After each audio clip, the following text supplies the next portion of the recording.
In this video, we will be growing 6 new Baker Creek tomatoes for an entire season, starting from seed, of course, and ending with harvests.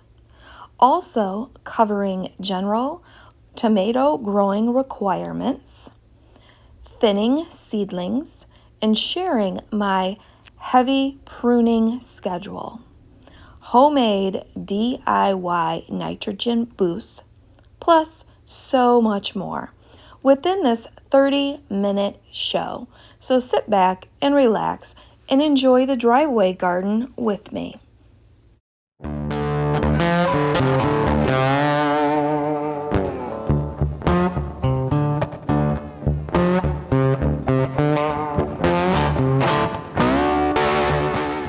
I bought 6 different kinds of tomatoes, and we just need to put that seed depth at 1/8 of an inch.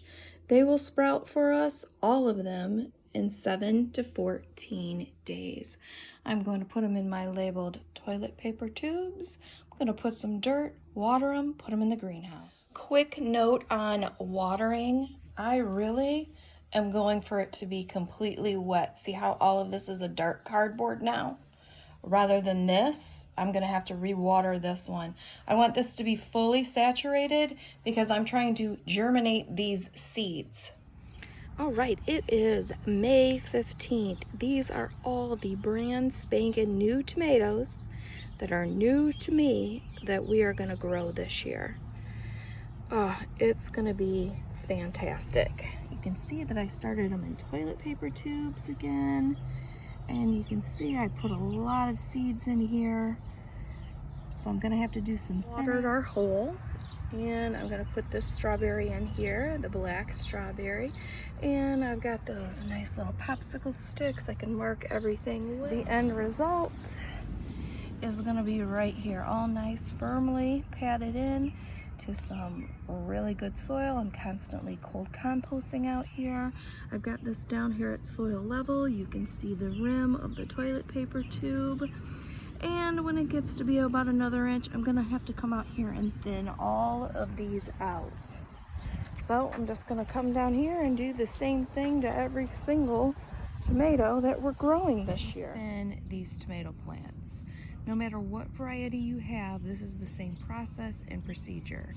And you want to do this so that basically you don't have a gob of tomato plants like I do over here, trying to compete like they were weeds. So I've kind of taken my finger and just spread them apart so I could see what is the smallest. And I believe this one right back here is the smallest. And I'm just going to carefully and slowly pull that up, and you can hear how the root will give way. You'll hear a little crunch, and that's it. The most that I do is 3, and now it's absolutely perfect. And you'll have purists who will say just 1. Well, I absolutely prune mine, and you'll see this, to almost an inch of their life.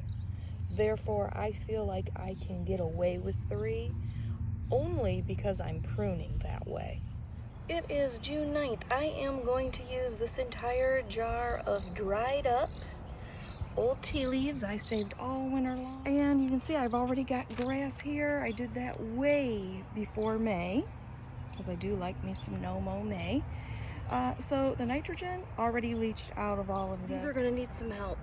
I am in zone 5. It's June 6th. I started these 3 weeks early in a greenhouse, and I believe these are struggling. So I am going to divide all of those tea leaves up. Oh, really don't want these to fail. Really excited about all of these.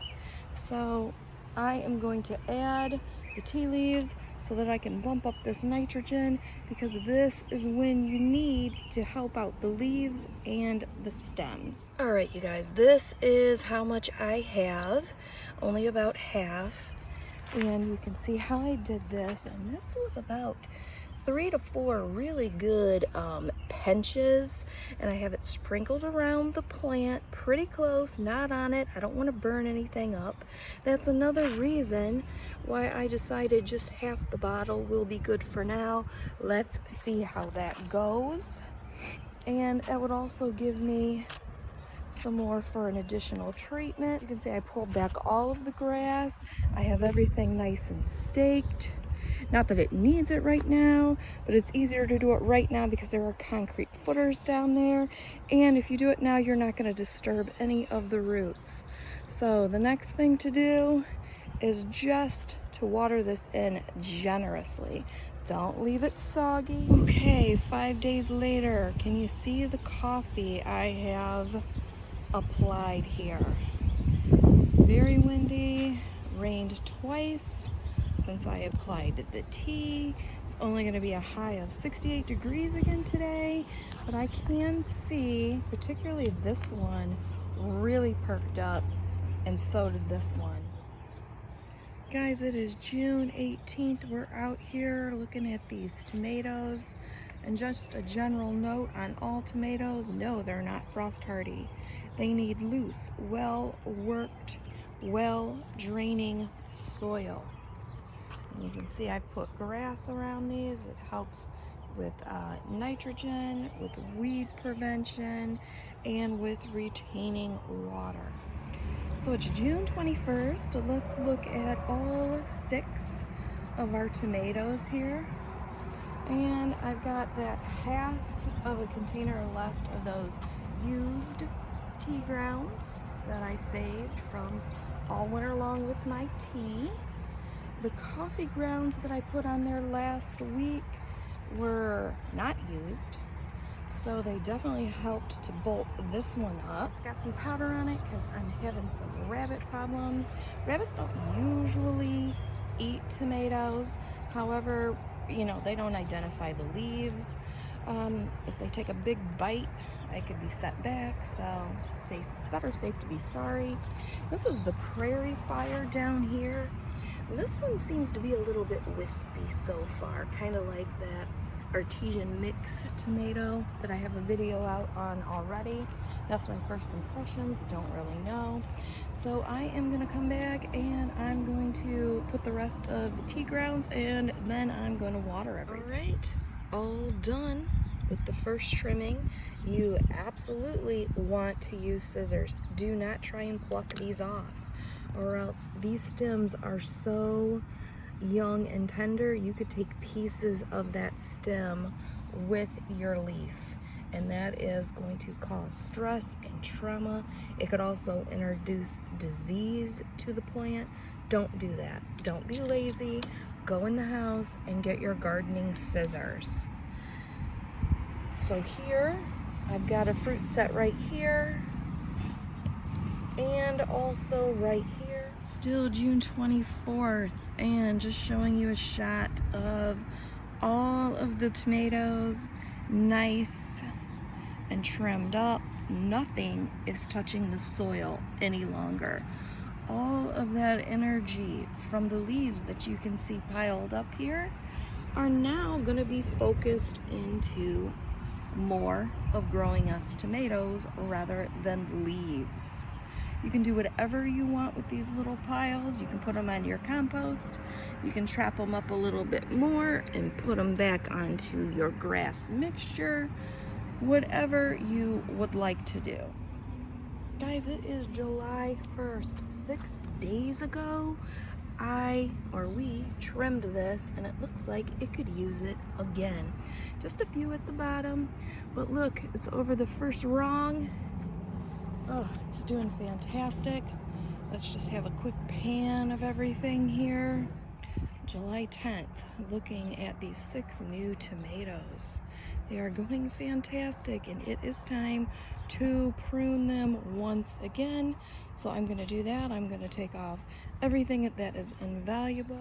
Guys, today is July 20th, and let's talk in general terms about these 6 tomatoes here. Tomatoes are good for all growing zones, so that's fantastic news. Of course, all tomatoes are annuals, and they do require full sun, 8 to 12 hours per day. It's time again to prune the tomatoes, my black creme, giant Belgium, and all of these new 6 tomatoes I'm trying over here from Baker's Creek. And I am pruning every 5 to 7 days because I want to actually grow the tomatoes and not the leaves. So if you stay on top of it, it's really easy. And I decided to repurpose a old durable medical equipment shower chair that is no longer needed. I have it on its lowest setting. I can't get it any lower than this. It's very comfortable with the curved seats.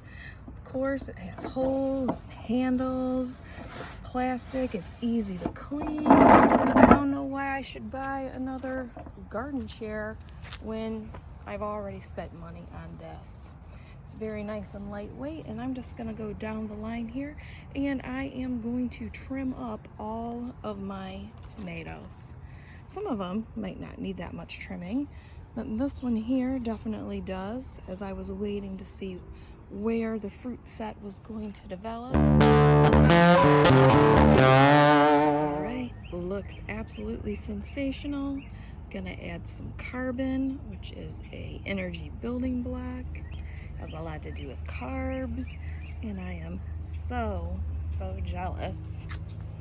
Something's getting some carbs around here. It is July 27th today, and we're going to talk about the general water requirements for these tomatoes, or any tomato. We had a huge rainstorm, you can see, took down my wildflowers, also filled up the water just about to the top there.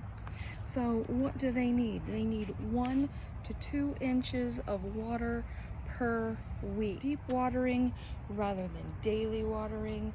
This will help with the root system to be strong and long and self-sufficient. And there is a tomato in here sort of sharing space with this marigold. Pruned everything out here. I was not very aggressive with our Berkeley tie-dye green. Still figuring out her fruit set. She is a little bit hidden, a little bit confusing until she actually starts making some fruit set. And since it's so thick, it is hard for me to get in there and figure that out. That's another reason right out the gate you just want to be pruning almost immediately while you're being very mindful about the fruit set pattern. See all the remnants here? Not really a lot. Doesn't need to be a lot of leaves being pruned at this time. If you are keeping up with it every 5 to 7 days, come out here. It takes you about a minute a plant. That's 6 minutes at best per week for you to grow more tomatoes, have that energy go into your tomatoes rather than into the leaves. Look at how fantastic these look. This is Prairie Fire. Again, there will be individual videos on all of these on the channel. Your spacing itself, about 24 inches apart, probably could go to 18, especially with these ones that are dramatically pruned to about 1 inch of their life.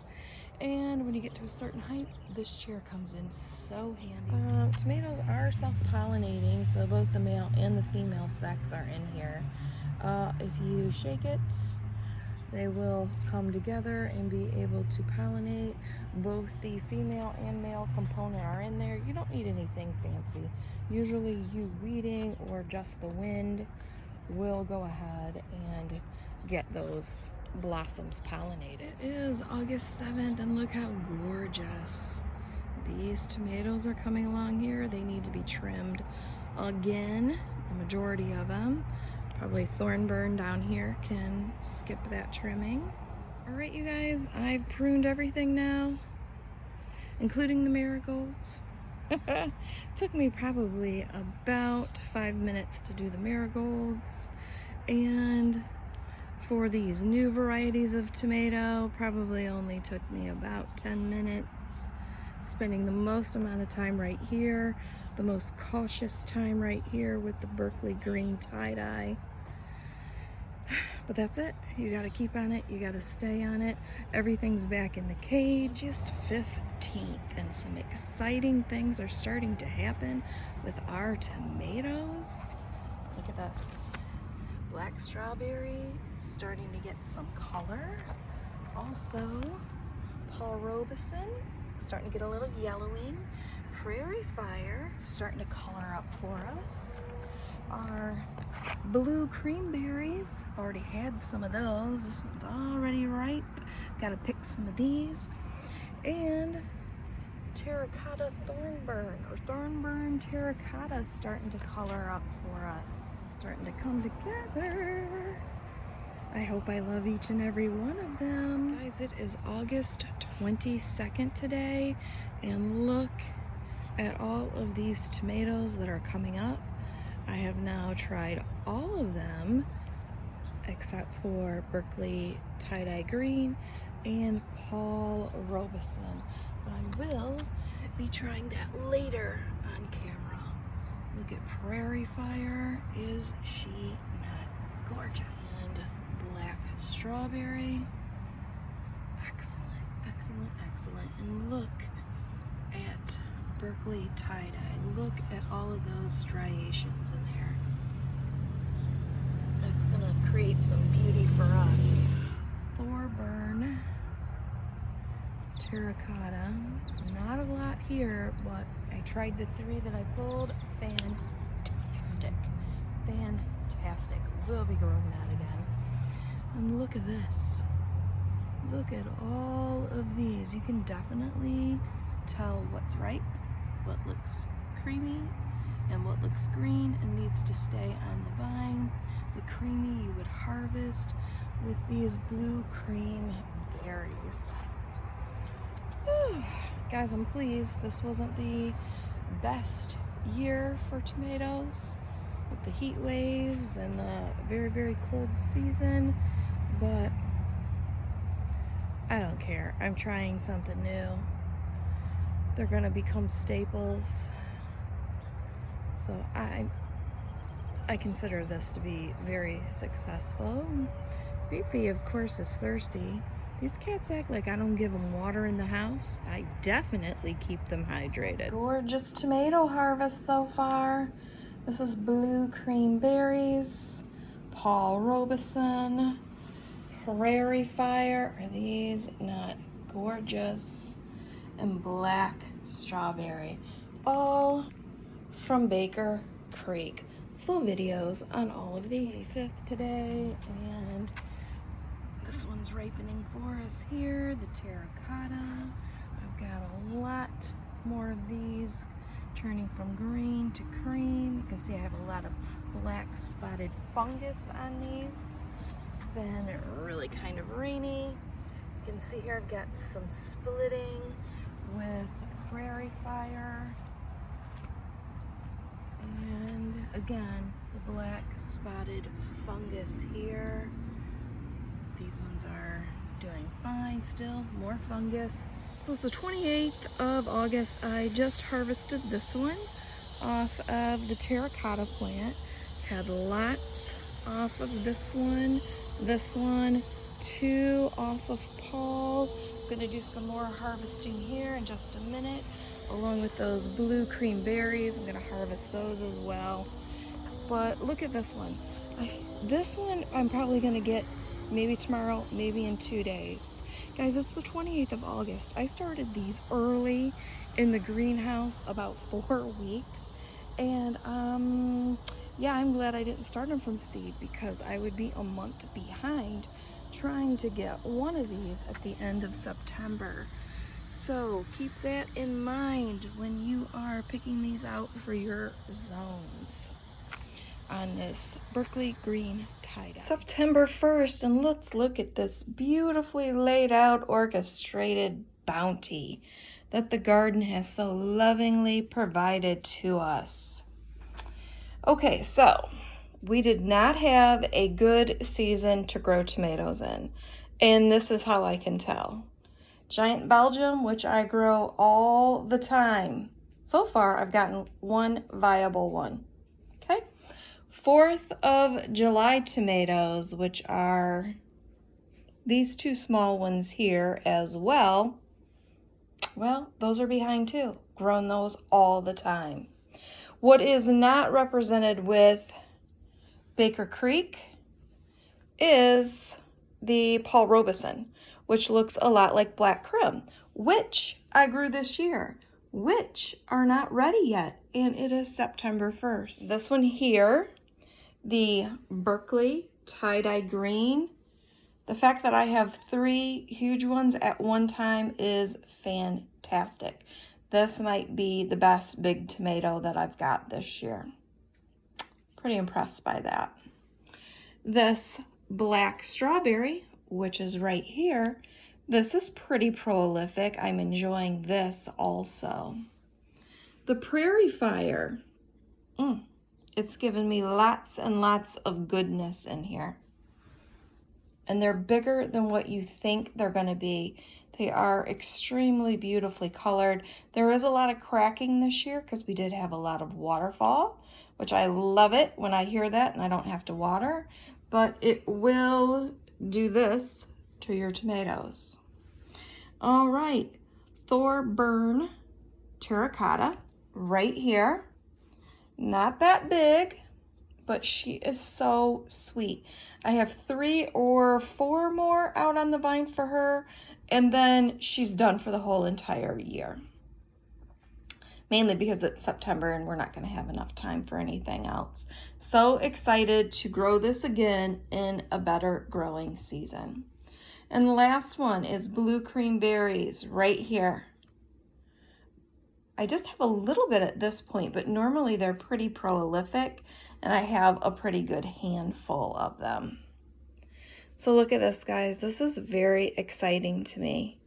Even though I did not have the best tomato year, I have had some of the best experiences with these tomatoes. It is September 3rd today. It is Labor Day weekend, and this whole past week I have been enjoying all of these tomatoes that are finally coming in, especially on BLTs. This one seems like this one is ready. Yeah, there's that Kush. I'm gonna go ahead and take this one. This is Thorburn terracotta. Excellent. Does have some cracking here. It's all right. We'll cut around that. Prairie Fire. This one I find just a little bit more difficult, even at this stage, to actually prune, because you are going to get some that come out as fruit set and some that are going to start as leaves and then produce some fruit set for you as well. And here we got Paul Robeson. Let me put this down for a minute. And we got a nice Kush on Paul Robeson. I'm gonna go ahead and pick that one. It looks green, but it's still Kush up here at the shoulders. Standing, cracking on that as well. A little cracking here. And here's our black strawberry. Probably get a few of these pulled off. Yeah, gorgeous. Gorgeous. Leave those there. Okay, these ones are not ready. Not even the slightest bit of Kush there. You start to see red streaking in here. First it'll turn orange, then pink, and then red. When we hit red, it's got a good Kush on it then. Guys, it's September 8th, and I just pulled all of our big tomatoes off of these 6. Thorburn, Paul Robeson, and Berkeley Green tie-dye. And look at how many that I have. So delicious so far. All right, you guys, so let's have a little size comparison here. So starting down here, this is 4th of July.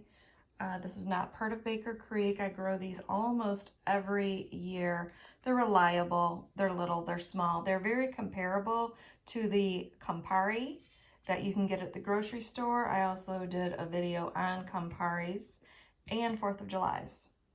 So here we have this one right here, Thorburns Terracotta. Very delicious, very sweet. I have gotten bigger ones than this. These two are Paul Robeson right here. This is much like a black creme to me. Coming back down here, these are the blue cream berries. Very prolific, has kind of a low acidity taste to them. If you need low acid, this might be a real bonus for you guys. And this is black strawberry. At this point, I just have one Prairie Fire. I mean, I'm eating them almost as soon as I pick them. And they're usually bigger than this. That's what they look like. They are super, super sweet, and I do so love them. And right here we have the Berkeley Tie-Dye Green. Isn't that gorgeous? This is the biggest one that I have picked so far this year of any of the tomatoes. And that includes the one giant Belgium. It was just a skosh smaller than this. But look at this. This is fantastic, you guys. It is September 30th, and I had an outstanding time with these tomatoes, but it's time for me to rip them out. Tomorrow is going to be October 1st, and you can see that some of these are already drying up on me. So I'm going to go ahead and take these, plus when it gets to be a certain degree at night, they really just stop producing. And the one that's probably ripened the most out here, still remaining on the plant, is this blue cream berry. I'm gonna go ahead and I'm gonna take those off at the trusses. And man, this was a sensational tomato here, but these stopped growing. When they get to be this little, they're not gonna be viable. Even if you take them in and think that they're going to ripen for you, they'll slowly ripen, but they have this leathery feel, not good. So you guys, I'm gonna go ahead and I'm gonna take these all out, and I am going to stack and store away our tomato cages for next year. So this is my haul from all the other 5. I am going to put these on top because they're the littlest. They are getting juiced up, ripe, and I don't want anything squashed. I'm gonna take them in the house. And you can see on these, like you can feel these start to get hollowed out.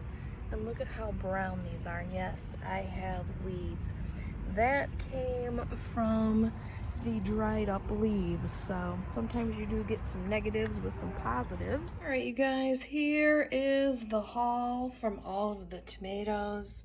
And this little platter, these are the ones that are going to be turning or ripening even more soon. You'll find that these are easier to see when they're turning ripe, when they're also turned upside down. Here is this Prairie Fire. This was so good. Now, if you look at the back, I only got 15 seeds.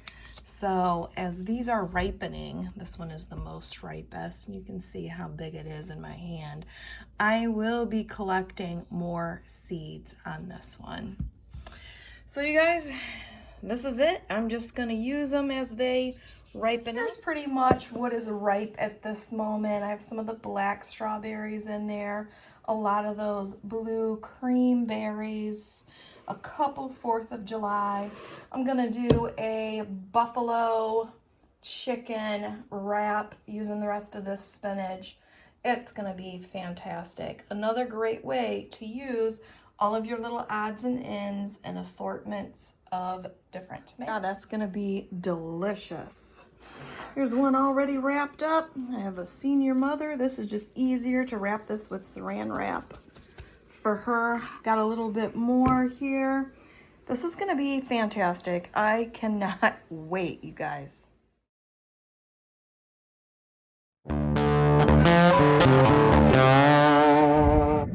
Thank you so much for watching, and I invite you again to subscribe, as I have been gardening for over 40 years and have a lot to teach, show, grow, review, experiment with, and my favorite, a specific variety everything deep dive. So let's try new things together, mix it up, and have a glorious day.